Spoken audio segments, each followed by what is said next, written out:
Hi everyone, আমি তানিয়া চলে এসেছি আবারও একটা নতুন রেসিপি নিয়ে তোমাদের কাছে, যেখানে আজকে আমি শেয়ার করব তোমাদের কাছে দেখতে মডার্ন কিন্তু অথেন্টিক একটা রেসিপি। তো আজকে আমরা বানাবো মার্বেল গদি পিঠে। সেই জন্য কি করব, গদি পিঠের রেসিপিটা মনে আছে তো? মনে না থাকলে কিন্তু তোমরা চেক করে নিতে পারো একবার। তো প্রথমে আমরা নিয়ে নেব চালের গুঁড়ো বা সুজি, তার সাথে অ্যাড করব হালকা salt, baking powder, baking soda এবং সাথে যে কোনো ধরনের সুইটনার। এখানে আমরা নিয়ে নিয়েছি ঝোলা গুড়।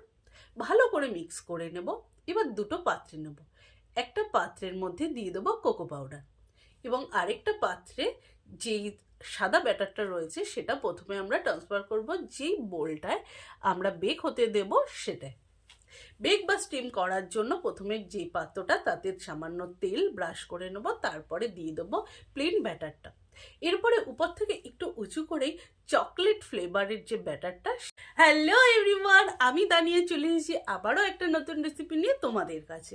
তো আজকে কিন্তু পিঠে পুলি পার্বণের পার্ট 9, যেখানে আমি তোমাদের সাথে শেয়ার করব দারুণ একটা সহজ রেসিপি যাকে বলা হয় সন্দেশের ভাপা পুলি।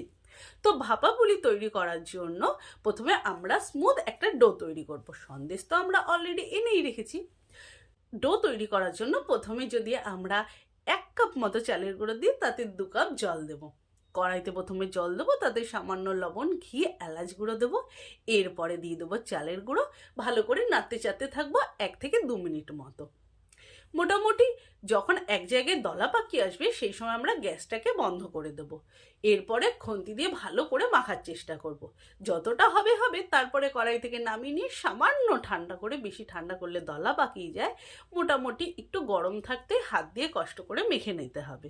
তবে হ্যাঁ, হাতে ছেঁকা লাগবে না সেক্ষেত্রে। কি ভাবছো আমি কি ভাবছি বলছি, দাঁড়াও আগে ইন্ট্রোটা দিয়ে নিই। সো হ্যালো এভরিওয়ান, আমি তানিয়া চলে এসেছি আবারও তোমাদের কাছে।